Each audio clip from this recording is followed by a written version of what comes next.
afternoon and welcome to CEC Gurukul lecture. In the series on symbolic expression, we are going to discuss on interpretive sociology. And for translating the lecture into sign language, we have with us Ms. Manisha. So let us now try to understand what is interpretive sociology. Interpretive sociology is an approach in social sciences which grew out of the idea that the social world is different from the natural world, and the social world requires specific methodological tools to be understood.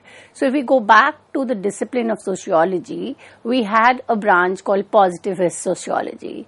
Now, sociologists like Auguste Comte, Karl Marx, Durkheim, they were trying to understand society as similar to a physical world, and for them it was a kind of an observation which they could kind of compare and come out with certain laws, certain social fact. Now, interpretive sociology was an opposition to the positivist school. They were of opinion that we have a social world which is different from the natural world, and even if there are certain kind of similarity, the method to study the social world is different. And why? Because everything that happens in the social world is constructed. It's not fixed. It's changing. And therefore, we need to understand the social action or social reality in the culture in which it is taking place. So if we go back to the beginning of interpretive sociology, we see it can be traced back to the concept of Verstehen. Verstehen is a German term which means empathetic understanding of human behavior. Why empathetic? Because in any action, you have to give meaning to that action. And it's not one-sided, it's both sides, the actor and his relation to the others in the process of his social behavior.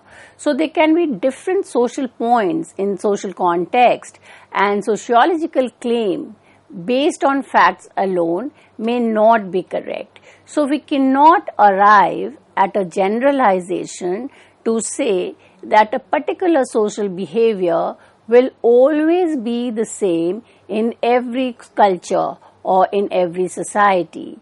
So interpretive sociology focuses on discovering the meaning that people attach to the social world.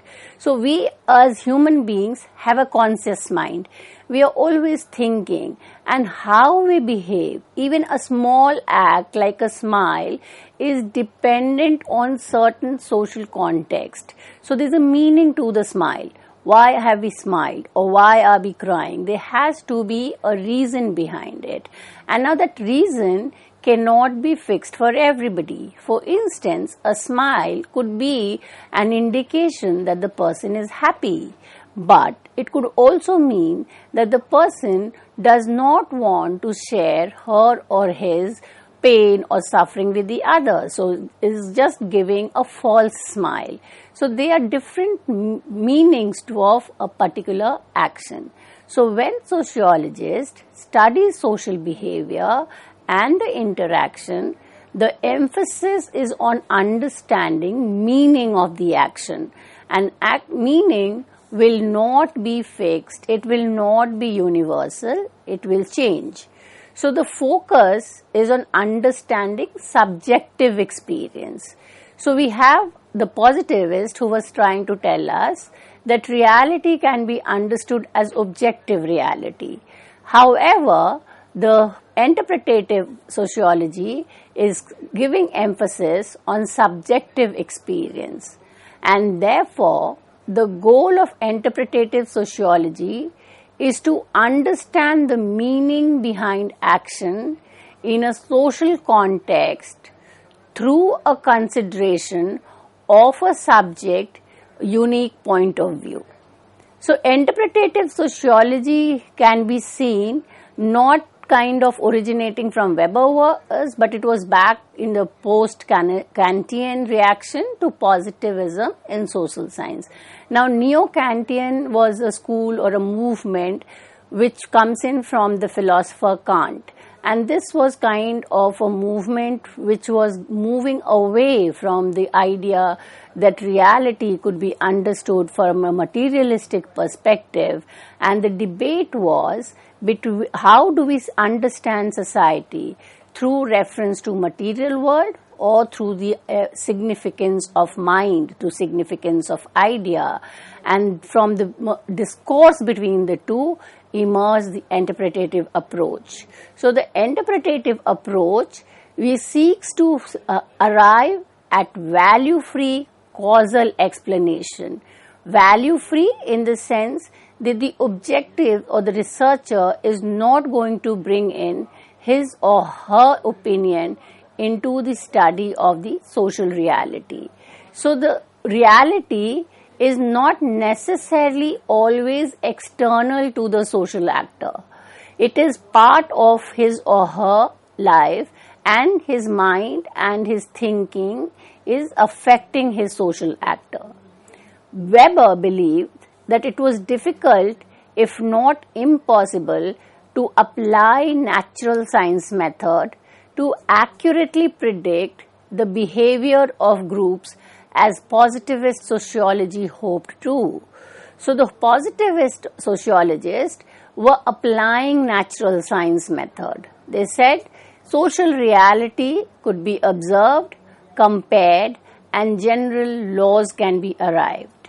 Weber, on the other hand, argued that it was not possible to capture the entire gamut of social reality by applying an objective natural science method, and therefore his Verstehen, or the subjective interpretation of meanings of action, became known as interpretative sociology. Now, if we compare positivist with the interpretative, we see there are several differences. Number one, the objective of positivist sociology was to discover grand laws that would help us to explain social reality. And in that sense, they applied the scientific method. They kind of wanted to discover law that could explain reality. Interpretative sociology, on the other hand, were empathetic understanding of the respondent behavior to understand the reason for the particular behavior. So the behavior per se was not significant.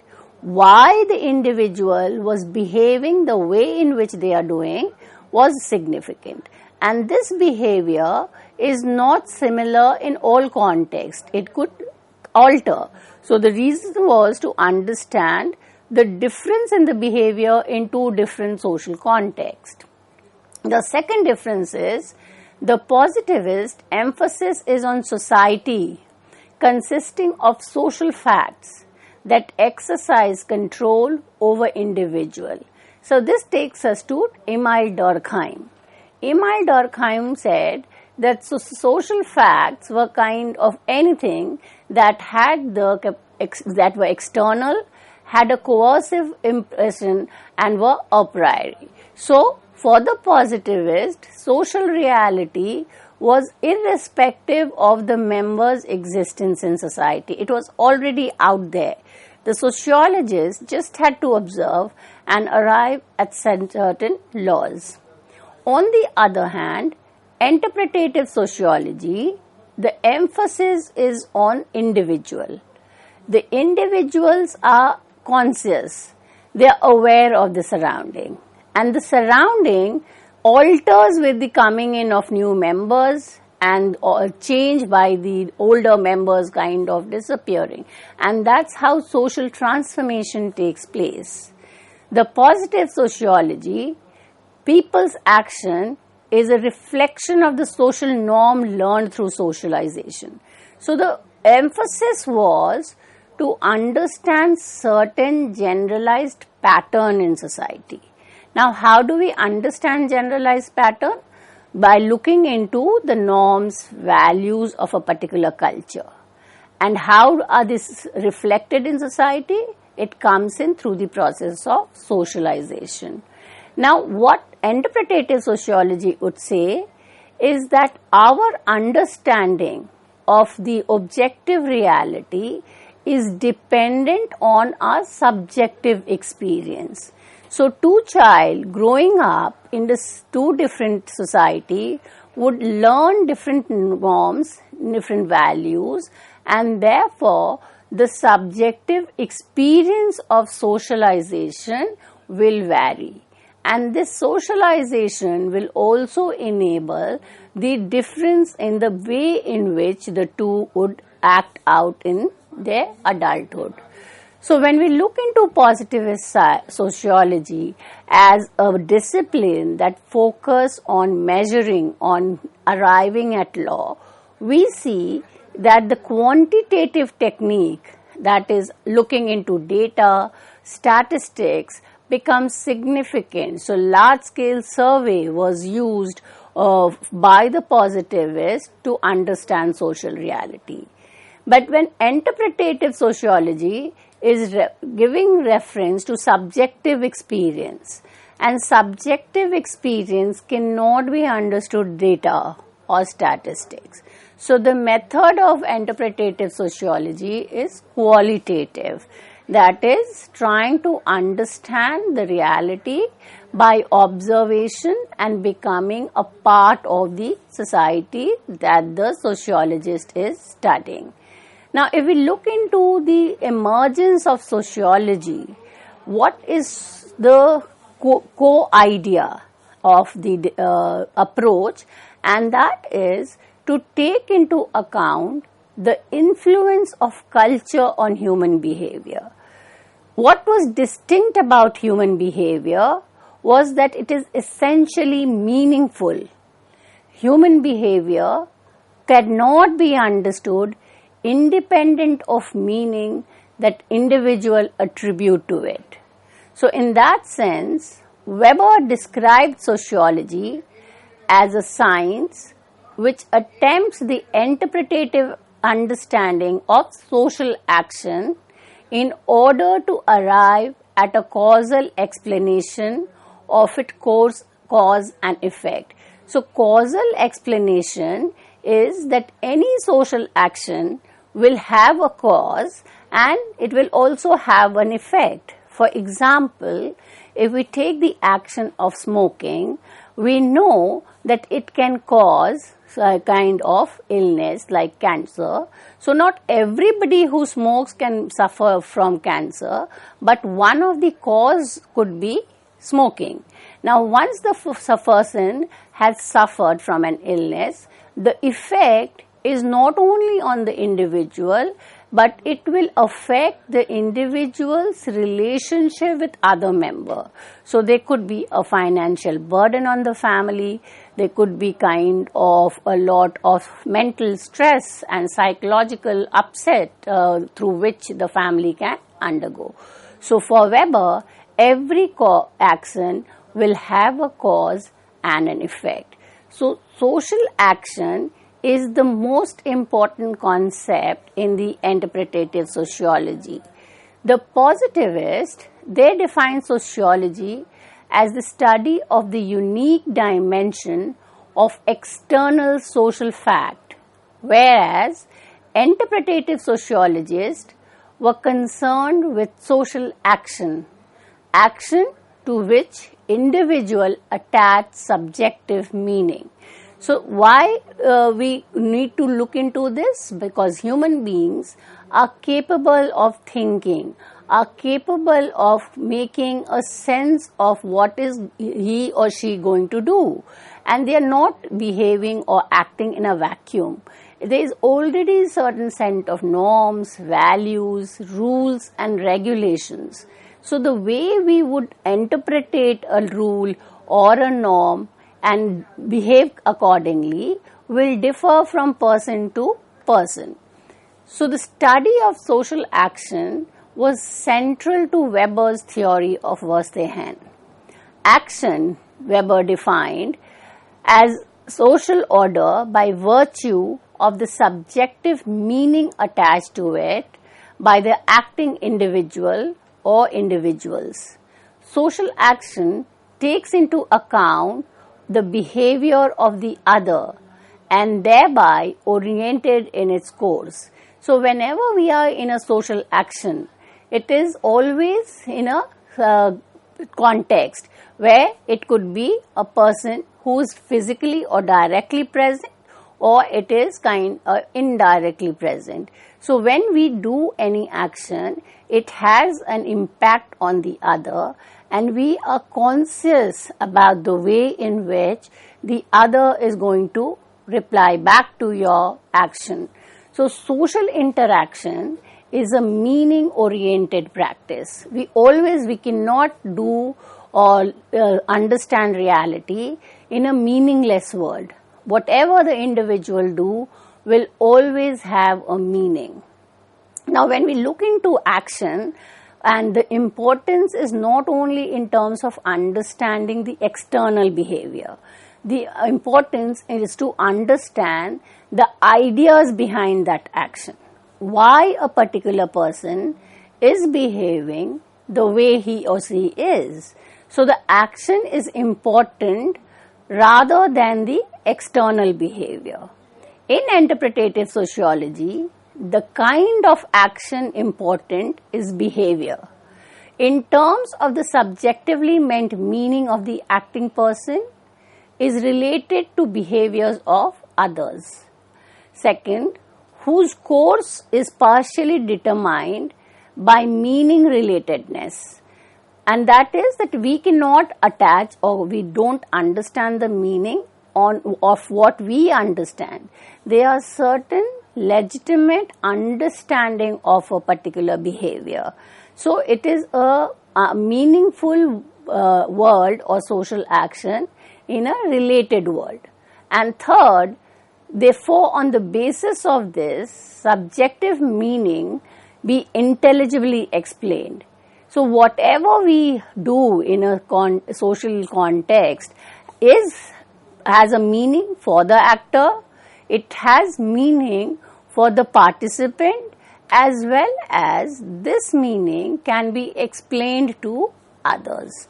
So meaning relatedness is the kind of distinction on the basis of the meaning.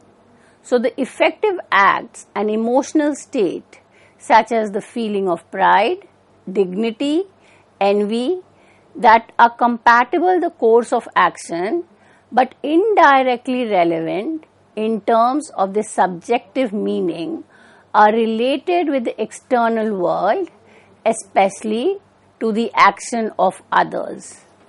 It focuses solely on inner aspect from within, which means that it does not enumerate its physical or psychological aspect.